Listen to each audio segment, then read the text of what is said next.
Hello friends, welcome back to my YouTube channel. মই অনুৰাগ শৰ্মা আপোনালোক সকলোকে পুনৰবাৰ স্বাগতম জনাইছো মোৰ YouTube চেনেলটোলৈ।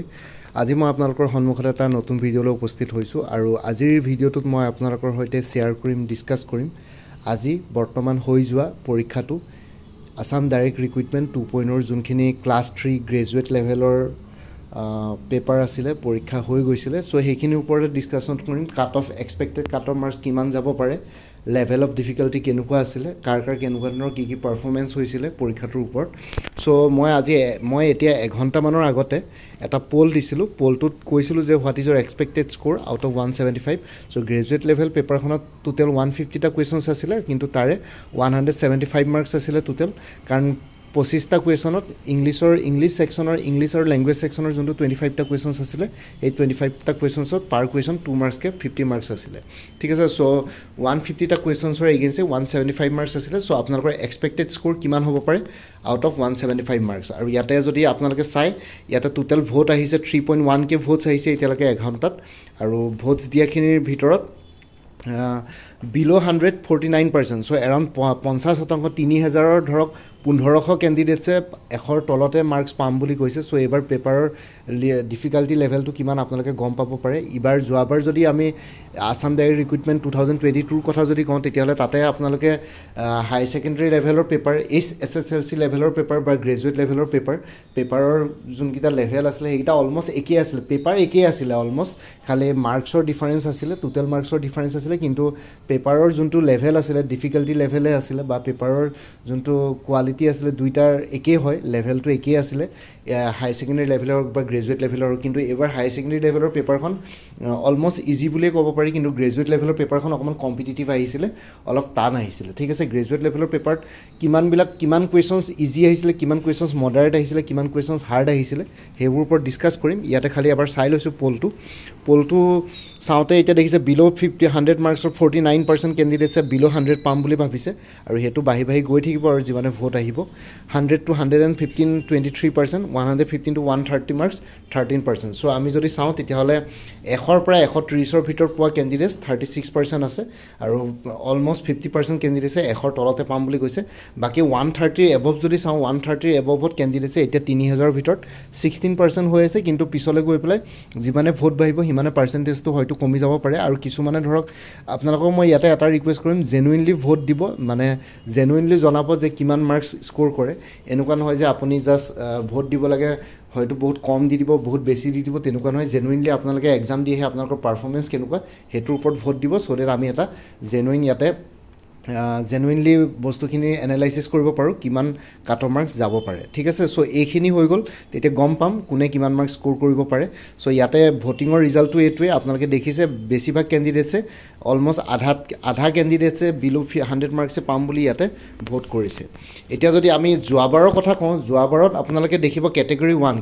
1 মানে যত অকল গ্ৰেজুৱেট লেভেল বিচাৰিছে কম্পিউটাৰ ডিপ্লোমা বিচাৰা নাছিলে অকল গ্ৰেজুৱেট লেভেলত 8331 টা ভ্যাকেন্সি আছিল সো অলপ কম বেছি হ'ব পাৰি ইয়াতে ভ্যাকেন্সি মই পাহৰি গৈছিলো এখন জাস্ট মই ইন্টাৰনেটৰ পৰা লৈছিলো কোনবাটা সাইটৰ পৰা কিন্তু অকমান কম বেছি হ'ব পাৰি ইয়াতে ভ্যাকেন্সি সো তাত ভ্যাকেন্সি বেছি আছিল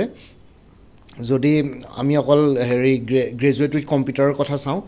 এটো ক্যাটেগৰী 1 ত গ্ৰেজুৱেট উইথ কম্পিউটাৰ ঠিক আছে গ্ৰেজুৱেট উইথ কম্পিউটাৰ ভ্যাকেন্সি বহুত বেছি আছিল 8331 আৰু ক্যাটেগৰী 2 ত যোনখিনি আছে হেখিনি অনলি গ্ৰেজুৱেট খিনি আছিল ইয়াতে কম্পিউটাৰ ডিপ্লোমা বিচাৰা নাছিল তাতে 3690 ভ্যাকেন্সি আছিল সো যোৱাবাৰ পোষ্ট যথেষ্ট বেছি আছিল এবাৰকে গ্ৰেজুৱেট লেভেলৰ ভ্যাকেন্সি গিটাত আৰু যোৱাবাৰ যদি কাট অফটো চাও তেতিয়ালে ব্যাচেলৰ ডিগ্ৰী আৰু ব্যাচেলৰ ডিগ্ৰী উইথ কম্পিউটাৰ যদি আপোনালোকে চাই তেতিয়ালে দেখিব ব্যাচেলৰ ডিগ্ৰীত অকল ব্যাচেলৰ ডিগ্ৰীত কাট অফ আছিল জেনাৰেলৰ 147 ঠিক আছে আপোনালোকে দেখিছে স্ক্ৰিনত 147 আউট অফ 175 সো বেসিক্যালি যোৱাবাৰ পেপাৰো ইজি আহিছিল এবাৰকে আৰু লগতে নেগেটিভ মাৰ্কিং স্কিমো নাছিল জুনে যিমান পাৰে হিমান মাৰি থৈ আহিছিল এক্সামত তাতে গৈ পেলাই আৰু কোনে কিমান মাৰ্কস পায় হেতুৰ ওপৰত ডিপেন্ড কৰিছিল সো হেতু কাৰণে ব্যাচেলৰ ডিগ্ৰী সেকশনটোত কাট অফো বেছি আছিল কাৰণ পোষ্টটো কম আছিল হেতু কাৰণে কাট অফ বেছি আছিল 147 কিন্তু এবাৰ ইমানটো বেছি মাৰ্কস কোনেও স্কোৰ কৰিব নোৱাৰিব যোনখন পেপাৰ আহিছে লগতে মই কৈছো ডিফিকাল্টি লেভেলটো বহুত বেছি আৰু বহুত বিলাক কোৱেশ্চনছ আনএক্সপেক্টেড কোৱেশ্চনছও আহিছে এনেকুৱা নহয় যে আপোনালোকে কোনবা ইউটিউব চেনেলৰ পৰা পঢ়িছে কিতাপৰ পৰা পঢ়িছে কিছুমান বস্তু আউট অফ দি বক্সো আহিছে মানে আপোনালোকে ধৰক কেতিয়াও পঢ়া নাই কেতিয়াও জানা নাই তেনেকুৱা ধৰণৰ কুৱেশ্যনছো আহিছে আৰু কিছুমান আসাম ৰিলেটেড কুৱেশ্যনছো আপোনালোকে আনএক্সপেক্টেড কুৱেশ্যনছ কিছুমান সুধি দিছে যোনবিলাক হয়তো আপোনালোকে থৰলি নপঢ়িলে কেতিয়া গম নাপাব আৰু সব বস্তু কিতাপত দিয়া নাথাকে আসাম জেনেৰেল নলেজ আসাম ইয়াৰ বুক সো যিমানখিনি কিতাপ আপোনালোকে ফ'ল' কৰে সেইবিলাকত হয়তো সব বস্তু নাথাকিব পাৰে আৰু ইয়াতে বেচেলৰ ডিগ্ৰী উইথ কম্পিউটাৰত কাট অফ দেখিছে জেনেৰেলৰ 126 ঠিক আছে বেচেলৰ ডিগ্ৰী কম্পিউটাৰ যিহেতু পোষ্ট বেছি আছিলে কৈছিলোঁৱে যোৱাবাৰ সো সেইটো কাৰণে কাট অফ বেছি আছিলে কাট অফ বেছি মানে কাট অফ কম আছিলে বেচেলৰ ডিগ্ৰীতকৈ যোৱাবাৰ আৰু এতিয়া যদি এইবাৰৰ কথা চাওঁ এইবাৰৰ যদি আমি চাওঁ তেতিয়াহ'লে অনলি বেচেলৰ ডিগ্ৰীত আপোনালোকে পোষ্ট দেখিছে টোটেল অনলি 456 আৰু যদি বেচেলৰ ডিগ্ৰীত কম্পিউটাৰ ডিপ্ল'মা চাওঁ তেনেহ'লে 3417 বাকী তাৰপিছত bachelor degree library science bachelor degree with stenography সেইখিনি বেলেগ বেলেগ ছেপাৰেটকৈ আছে চ' সেইখিনি কথা নকওঁ সেইখিনিত পোষ্টটো কম আৰু হয়তো কেণ্ডিডেটছো বহুত চিলেক্টিভ কেণ্ডিডেটছ থাকে চ' সেইখিনি ইমান বেছি ডিটাৰমাইন কৰিব পৰা নাযায় ডাইৰেক্টলি কাট অফ কিমান হ'ব কি নাই কিন্তু ইয়াতে বেচেলৰ ডিগ্ৰী উইথ কম্পিউটাৰ 3478 আৰু অনলি বেচেলৰ ডিগ্ৰী আছে 456টা পোষ্ট ঠিক আছে চ' এইবাৰ পোষ্ট যথেষ্ট কম আছে যোৱা বছৰতকৈ কিন্তু তথাপিতো কাট অফত এইবাৰ ডিফাৰেঞ্চিয়েট ইমান বেছি কৰিব পৰা নাযায় কাৰণ আপোনালোকে ইয়াতে যদি চাই আপোনালোকৰ এক্সাম কেনেকুৱা হ'ল এবাৰ মোক জনাওক কমেণ্ট ছেকশ্যনত এই ভিডিঅ'টোৰ আপোনালোকৰ আজিৰ পাৰফৰ্মেঞ্চ কেনেকুৱা আপোনালোকে কিমান এক্সপেক্ট কৰি আছে জেনুইনলি কৰিব একো তেনেকুৱা মানে যোনটো সঁচা সেইটোকে আপোনালোকে কমেণ্ট ছেকশ্যনত জনাওক আপোনালোকৰ এক্সামছ কেনেকুৱা হ'ল আৰু কিমান মাৰ্কছ স্ক'ৰ কিমান এক্সপেক্ট কৰি আছে কিমান স্ক'ৰ কৰিম বুলি ভাবিছে out of 175 marks please comment আপোনালোকে কমেণ্ট কৰিব কমেণ্ট ছেকশ্যনত আৰু ডিফিকাল্টি লেভেলৰ যদি কথা কওঁ আপোনালোকে ইয়াতে ডিফিকাল্টি লেভেল যদি আমি গোটেই কুৱেশ্যন পেপাৰখন এনালাইচিছ কৰোঁ তেতিয়াহ'লে আমি এনালাইচিছ কৰি পাওঁ যে লেভেল অফ ডিফিকাল্টিত মাত্ৰ 5% ইজি কুৱেশ্যনছ আহিছে একেবাৰে ইজি কুৱেশ্যন মাত্ৰ 5% কুৱেশ্যনছ ইজি আহিছে ঠিক আছে মাত্ৰ 7-8টা কুৱেশ্যনছ একেবাৰে ইজি বুলি ক'ব পাৰি আৰু 65% কুৱেশ্যনছ মডাৰেট কুৱেশ্যনছ আহিছে 65% মডাৰেট কুৱেশ্যনছ আহিছে যোনখিনি মডাৰেট কুৱেশ্যনছ মানে কি হয়তো বহুতে জানিবও পাৰে হয়তো বহুতে নাজানিবও পাৰে তেনেকুৱা ধৰণৰ কুৱেশ্যনছ এতিয়া আমি যদি লেভেল ডিফিকাল্টি লেভেলৰ কথা কওঁ যেতিয়া আমি মডাৰেট বুলি কওঁ 65% কুৱেশ্যনছ মডাৰেট এইটো কাৰণে কৈছোঁ কিছুমানৰ কাৰণে সেইখিনি কুৱেশ্যনছ বহুত ইজি হ'ব পাৰে হয়তো পঢ়ি আহিছে হয়তো শুনি আহিছে হয়তো পটককৈ এনচাৰ দিব পাৰিছে আৰু কিছুমানৰ কাৰণে সেইটো মডাৰেট লেভেল পটককৈ কেটচ কৰিব পৰা নাই ঠিক আছে চ' তেনেকুৱা ধৰণৰ কুৱেশ্যন 65% আহিছে আৰু যদি এক্সট্ৰিমলি হাৰ্ড কুৱেশ্যনছৰ কথা কওঁ তেনেহ'লে 30% কুৱেশ্যনছ আজি হাৰ্ড কুৱেশ্যনছ আহিছে গোটেই পেপাৰখনত যদি ছেগ্ৰিগেট কৰোঁ গোটেইকেইটা ডিফিকাল্টি লেভেল তেনেহ'লে 65% মডাৰেট 30% হাৰ্ড আৰু 5% ইজি কুৱেশ্যনছ আহিছে চ' এতিয়া যদি আমি কাট অফৰ কথা কওঁ ADRE 2.0 expected cut off marks যদি বেচেলৰ ডিগ্ৰীৰ কথা কওঁ এতিয়া অনলি বেচেলৰ ডিগ্ৰীটোৰ কথা কৈ আছোঁ বেচেলৰ ডিগ্ৰী যদি এক্সপেক্টেড কাট অফৰ কথা কওঁ এইবাৰ যিহেতু পোষ্ট কম আছে কিন্তু ডিফিকাল্টি লেভেল বহুত বেছি আহি গ'ল আৰু লগতে যিমানটো এক্সপেক্ট কৰিছিলোঁ তাতকৈ বেলেগ হৈ গ'ল পেপাৰখন চ' যোৱাবাৰৰ নিচিনা কম্পেয়াৰ কৰিব গ'লে নহয় এবাৰ নিগেটিভ মাৰ্কিং স্কিমো আছে আপোনালোকে পৰীক্ষা দিটো আহি পেলাই এনেকুৱা লাগিব যে ভালকৈ লিখি আহিছোঁ কিন্তু ঘৰত আহি আপোনালোকে দেখিব বহুতকেইটা ভুল ওলাই যায় যেতিয়া অফিচিয়েল এনচাৰ কীৰ লগত মিলাব চ' সেইটো মতে যদি চাওঁ তেনেহ'লে জেনেৰেল আনৰিজাৰ্ভৰ কাট অফ 123 to 128 যাব লাগে OBC MOBCৰ 120 to 125 যাব লাগে SC কাট অফ যাব লাগে 117 to 122 তাৰপিছত ST প্লেইনছৰ যাব লাগে 110 to 115 ST হিলছৰ যাব লাগে 102 to 107 ঠিক আছে এনেকুৱা ধৰণৰ হ'ব লাগে এক্সপেক্টেড কাট অফ মাৰ্কছ যদি বেচেলৰ ডিগ্ৰীৰ কথা কওঁ যিহেতু পোষ্ট কম আছে সেইটো কাৰণে কেটেগৰী ৱাইজো কাট অফৰ ডিফাৰেঞ্চটো ইমান বেছি নাথাকিব আৰু লগতে আৰু ফিমেলখিনিৰ কথা কৈছোঁ উইমেনখিনিৰ যিহেতু হৰাইজেণ্টেল ৰিজাৰ্ভেশ্যন থাকে চ' সেইটো কাৰণে ইয়াৰ পৰা মেলৰ পৰা ফিমেলৰ cut off 5 to 10 marks difference হ'ব চ' ছোৱালীখিনিয়ে ইয়াতে যোনখিনি কাট অফ মাৰ্কছ দি আছে তাতকৈ আপোনালোকে 5 to 10 মাৰ্কছ ইয়াতে ডিফাৰেঞ্চ পাব পাৰে চ' জেনেৰেলৰ যদি 123 কাট অফ হয় মেলৰ কাৰণে ফিমেলৰ কাৰণে 118 to 120 মাৰ্কছ হ'ব ইয়াতে ঠিক আছে চ' এইখিনি অনলি ডিগ্ৰী লেভেলৰ বেচেলৰ ডিগ্ৰী লেভেলৰ কাট অফৰ কথা ক'লোঁ ইয়াতে আৰু কোনোবাই যদি কিবা ইয়াতকৈ বেছি বেলেগ কিবা এনালাইচিছ কৰি কিবা পাইছে তেতিয়াহ'লে কমেণ্ট ছেকশ্যনত জনাওক এইটো এনালাইচিছ হয়তো শুদ্ধ নহ'ব পাৰে কিন্তু আপোনালোকৰ মনৰ ছেটিছফেকশ্যনৰ কাৰণে যিহেতু আজি পৰীক্ষা দি আহিছে আৰু বহুতখিনি কেণ্ডিডেটছৰ লগত কথা বাৰ্তা পতাৰ পিছত বহুতখিনি এনালাইচিছ কৰাৰ পিছত এনেকুৱা হ'ব যেন লাগিছে কাট অফটো তথাপিতো আপোনালোকৰ নিজৰ মতামত জনাওক আৰু কমেণ্ট ছেকশ্যনত তাৰপিছত ফিমেলখিনিৰ কথা ক'লে 10 to 5 to 10 মাৰ্কছ ডিফাৰেঞ্চ হ'ব পাৰে ল'ৰাখিনিৰ লগত তাৰপিছত bachelor degree with computer cut off মাৰ্কছটো এইটো চাওঁ চ' জেনেৰেল আনৰিজাৰ্ভৰ কাৰণে 111 to 116ৰ ভিতৰত থাকিব লাগে OBC MOBCৰ কাৰণে 104 to 109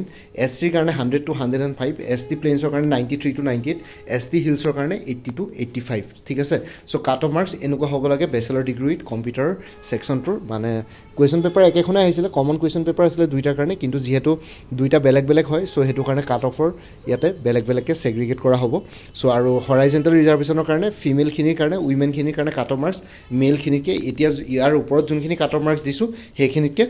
5 to 10 মাৰ্কছ আপোনালোকে ডিফাৰেঞ্চ কৰি চাব পাৰে চ' এইটোৱে হৈ গ'ল কাট অফ মাৰ্কছ যদি আমি আৰু এবাৰ চাই দিছোঁ বেচেলৰ ডিগ্ৰী কাট অফ মাৰ্কছ এনেকুৱা হ'ব লাগে চ' ইয়াতে মই ক'লোঁ general unreserved 123 to 128 OBC MOBC 120 to 125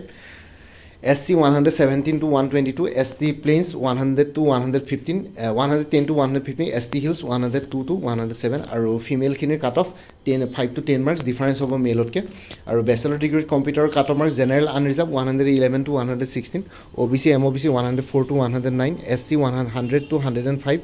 ST plains 93 to 98 ST hills 80 to 85 চ' হৰাইজেণ্টেল ৰিজাৰ্ভেশ্যনৰ কাৰণে ওমেনৰ কাট অফ মাৰ্কছ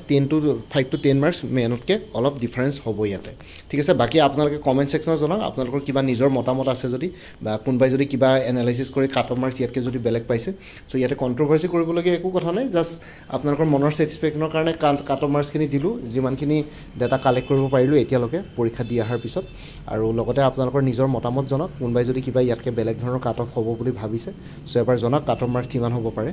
আৰু লগতে কোনোবাই যদি বাকী অন্য এক্সামছবিলাকৰ কাৰণে প্ৰিপেৰেশ্যন কৰি আছে তেনেহ'লে কোৰ্চেছ এভেইলেবল আছে আৰু কোনোবাই যদি আগতে মোৰ পৰা কিবা কোৰ্চ লৈ থৈছিলে এবাৰ জনাই দিব কোনটো কোৰ্চ লৈ থৈছিলে চ' ডেট আপোনালোকে যদি আগৰ কোৰ্চটোৰ বাহিৰে এতিয়া নতুন কোৰ্চটোত যোনখিনি মেটেৰিয়েলছ লাগে সেইখিনি ল'লে হ'ল তেতিয়া কোৰ্চটোৰ দামটো অট'মেটিকলি কমি যাব চ' এভেইলেবল কোৰ্চেছবিলাক হ'ল APSC ষ্টেন'গ্ৰাফাৰ গ্ৰেড 2ৰ আছাম ছেক্ৰেটেৰিয়েট যোনটো পোষ্ট ওলাইছে তাৰ কাৰণে ফুল কোৰ্চ এভেইলেবল আছে 300ত APSC enforcement inspector full course available আছে 375ত APSC assistant accounts officer APDCL AGCLৰ আণ্ডাৰত ফুল কোৰ্চ এভেইলেবল আছে জেনেৰেল ইংলিছ জেনেৰেল নলেজ আৰু মেথমেটিক্স ডেছক্ৰিপটিভ তিনিখন পেপাৰৰ ওপৰত 400 আৰু কোনোবাই যদি একাউণ্টেঞ্চি কোৰ্চ ছাবজেক্ট হিচাপে ল'ম বুলি ভাবিছে তাৰ কাৰণে এক্সটাৰ্নেল লিংক এভেইলেবল আছে সেইটো ফ্ৰীলি এভেইলেবল আছে কোনোবাই AO কোৰ্চটো ল'লে একাউণ্টেঞ্চিৰ লিংকটো ফ্ৰীলি দি দিম তাতে আপোনালোকে 3000 মান MCQs প্ৰেক্টিছ কৰিব পাৰিব APSC CC প্ৰিলিমিনাৰী 2024-25ৰ কাৰণে ফুল কোৰ্চ এভেইলেবল আছে 400ত Assam direct recruitment ADRE 2.0 full course available আছে 350ত উইমেন এণ্ড চাইল্ড ডেভেলপমেণ্টৰ আছাম ডাইৰেক্ট ৰিক্ৰুইটমেণ্টৰ পৰীক্ষা যিহেতু হৈ গ'ল কিন্তু গ্ৰেড 4 পৰীক্ষা যিহেতু আছে চ' আপোনালোকে কোৰ্চটো এতিয়াও ল'ব পাৰে উইমেন এণ্ড চাইল্ড ডেভেলপমেণ্টৰ ষ্টেটিষ্টিকেল এছিষ্টেণ্টৰ ফুল কোৰ্চ এভেইলেবল আছে 350ত আছাম পুলিচ SI কনিষ্টবলৰ অন্যান্য পষ্টসমূহৰ কাৰণে ফুল কোৰ্চ এভেইলেবল আছে 350ত APSC tourism development officer full course available আছে 300 আৰু আপডেটেড কাৰেণ্ট এফেয়াৰ্ছবিলাক আপোনালোকে লাইফ টাইমৰ কাৰণে পাই থাকিব এবাৰ মোৰ পৰা কোৰ্চ ল'লে আপোনালোকে জাষ্ট প্ৰত্যেক মাহৰ ষ্টাৰ্টিঙতে হোৱাটছএপত এটা ৰিমাইণ্ডাৰ মেছেজ দিলেই হ'ল আৰু লগতে এতিয়া বৰ্তমান কোৰ্চখিনি কাৰেণ্ট এফেয়াৰ্ছ জানুৱাৰী 2023 পৰা আগষ্ট 2024 লৈকে কভাৰ কৰা হৈছে ছেপ্টেম্বৰ মাহৰ কাৰেণ্ট এফেয়াৰ্ছ অক্টোবৰ মাহত আপোনালোকে পাই যাব আৰু ইয়াতে যোনটো হোৱাটছএপ নাম্বাৰ দি আছে সেইটোত আপোনালোকে মেছেজ কৰি জনাওক আপোনালোকক কোনটো কোৰ্চ লাগে কোৰ্চৰ কণ্টেণ্টছখিনি শ্বেয়াৰ কৰিম লগতে পে'মেণ্টৰ লিংক দি দিম পে'মেণ্ট কৰাৰ লগে লগে গোটেই কোৰ্চটো নিজৰ হোৱাটছএপত PDF ফৰ্মেটত পাই যাব আৰু কোনোবাই যদি আগতে মোৰ পৰা কিবা কোৰ্চ লৈ থৈছিলে এবাৰ জনাই দিব কোনটো কোৰ্চ লৈ থৈছিলে তেতিয়া আগৰ মেটেৰিয়েলছখিনি বাদ দি এডিশ্যনেল মেটেৰিয়েলছ যোনখিনি লাগিব নতুন কোৰ্চটোত সেইখিনি ল'লেই হ'ব আৰু ইয়াতে যোনটো হোৱাটছএপ নাম্বাৰ দি আছে সেইটো অনুগ্ৰহ কৰি কল নকৰিব এইটো জাষ্ট হোৱাটছএপ মেছেজৰ কাৰণে এভেইলেবল কলৰ কাৰণে এভেইলেবল নহয় বাকী ভিডিঅ' ডেছক্ৰিপশ্যন আৰু কমেণ্ট ছেকশ্যন চেক কৰক তাতে কোৰ্চখিনিৰ কথা আৰু এবাৰ উল্লেখ কৰি দিছোঁ লগতে তাতে কণ্টেক্ট নাম্বাৰ দিয়া আছে আপোনালোকে এবাৰ চেক কৰি চাব পাৰিব আৰু লগতে মোৰ আৰু এটা চেনেল আছে অসম IQ বুলি সেই চেনেলটোৰ লিংকটো এই ভিডিঅ'টোৰ ডেছক্ৰিপশ্যনত শ্বেয়াৰ কৰিছোঁ আপোনালোকে সেইটো চেনেলত ছাবস্ক্ৰাইব কৰিব পাৰিব চ' ভৱিষ্যতলৈ এনেকুৱা ধৰণৰ কম্পিটিটিভ এক্সামছবিলাক দিয়াৰ ক্ষেত্ৰত আৰু অলপ এক্সট্ৰা গাইডেঞ্চ পাই যায় বাকী মোৰ ভিডিঅ'ছবোৰ চাই যদি ভাল পায় মোৰ চেনেলটো ছাবস্ক্ৰাইব কৰি ল'ব আৰু লগতে আপোনালোকৰ যিমানখিনি ফেমিলি ফ্ৰেণ্ডছ ৰিলেটিভছ আৰু চিনাকি এক্সপিৰিয়েঞ্চ আছে তেওঁলোকৰ লগত মোৰ চেনেলটো শ্বেয়াৰ কৰিব লগতে কমেণ্ট ছেকশ্যনত জনাব কিবা যদি কুৱেশ্যন থাকে ডাউট থাকে মই নিশ্চয় আপোনালোকৰ কুৱেশ্যনছ আৰু ডাউটছবিলাকৰ ৰিপ্লাই দিবলৈ চেষ্টা কৰিম বাকী এই ভিডিঅ' ডেছক্ৰিপশ্যন আৰু কমেণ্ট ছেকশ্যন চেক কৰক বাকী আজিৰ ভিডিঅ'টো ইমানতে সমাপ্ত কৰি আপোনালোক সকলোৰ পৰা বিদায় দিলোঁ কাইলৈ পুনৰ এটা নতুন ভিডিঅ' লৈ আপোনালোকৰ সন্মুখত উপস্থিত হ'ম তেওঁলোকে ভালকৈ প্ৰিপেৰেশ্যন কৰি থাকক সকলোৱে অল দি বেষ্ট থাকিলে mind take care friends Bharat Mata কি জয় জয় আই অসম